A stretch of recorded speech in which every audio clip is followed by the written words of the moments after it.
183 గజాల 3 BHK villa కేవలం 25 లక్షలు మాత్రమే.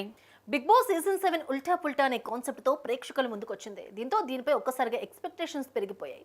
ఇక ఈసారి ఈ సీజన్ హిట్ అయింది కూడా. మిగతా బిగ్ బాస్ సీజన్ల కంటే ఈ సీజన్ కి విపరీతమైన పాపులారిటీ, టీఆర్పీ వచ్చింది కూడా. ఇదంతా ఒక ఎత్తు అయితే ఫైనల్స్ తర్వాత జరిగిన పరిణామాలు ఇంకో ఎత్తు. విన్నర్ అరెస్ట్ కావడం, అభిమానులు గొడవ చేయడం, ఆ రచ్చ మామూలుగా లేదు. ఇక అది పక్కన పెడితే బిగ్ బాస్ నిర్వాహకులకు జూబ్లీ హిల్స్ పోలీసులు నోటీస్ ఇచ్చారు. దీంతో ఇప్పుడు ఆ షోకి సంబంధించి కీలక నిర్ణయం తీసుకుంది. ఇక నుంచి బిగ్ బాస్ లో పార్టిసిపేట్ చేయబోయే కంటెస్టెంట్లకు భారీ షాక్ ఇచ్చింది.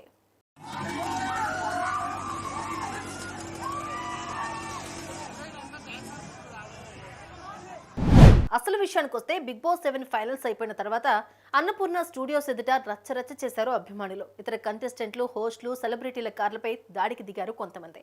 దీంతో కేసులు నమోదు చేసిన పోలీసులు చాలా మందిని అరెస్ట్ చేశారు. ఇంకా సీసీటీవీ ఫుటేజ్ లో జల్లెడ పడుతూ ఉన్నారు. మరికొంతమంది కోసం గాలిస్తున్నారు.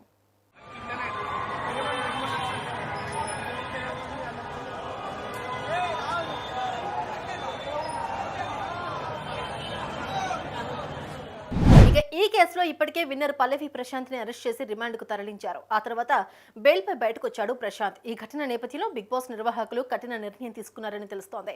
ఇకపై బిగ్ బాస్ కంటెస్టెంట్స్ ఎలాంటి ర్యాలీలు నిర్వహించకుండా ముందే అగ్రిమెంట్ చేసుకోనున్నారట.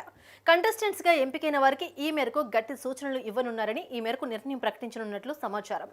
ఎలిమినేట్ అయిన కంటెస్టెంట్, విన్నర్, ఫైనలిస్ట్ ఎవరూ ర్యాలీలు నిర్వహించకూడదని, అభిమానులను అన్నపూర్ణ స్టూడియో వద్ద కలవకూడదని రూల్స్ ప్రిపేర్ చేయాలని అనుకుంటున్నట్లుగా తెలుస్తోంది.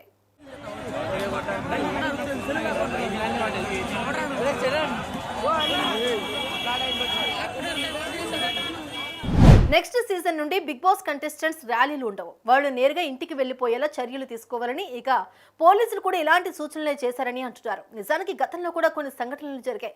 ఒకానొక సీజన్ లో ఇబ్బందులు ఎదుర్కొన్నారు, కానీ ఎప్పుడూ ఇలాంటి నిర్ణయం తీసుకోలేదు. కానీ ఈసారి మాత్రం కొంచెం స్ట్రిక్ట్ గా వ్యవహరించాలని నిర్వాహకులు భావిస్తున్నట్లు చెప్తున్నారు. మరి నిజంగానే ర్యాలీలను నిషేధిస్తే కంటెస్టెంట్లు, అభిమానులు ఎక్కడ కలవాలి అంటూ కామెంట్లు పెడుతున్నారు ఈ వార్త తెలిసిన వాళ్ళంతా. మరి ఇది ఏమవుతుందో, నిజంగానే నిషేధం విధించాలని మీరు కూడా అనుకుంటున్నారా? అయితే కామెంట్ చేయండి.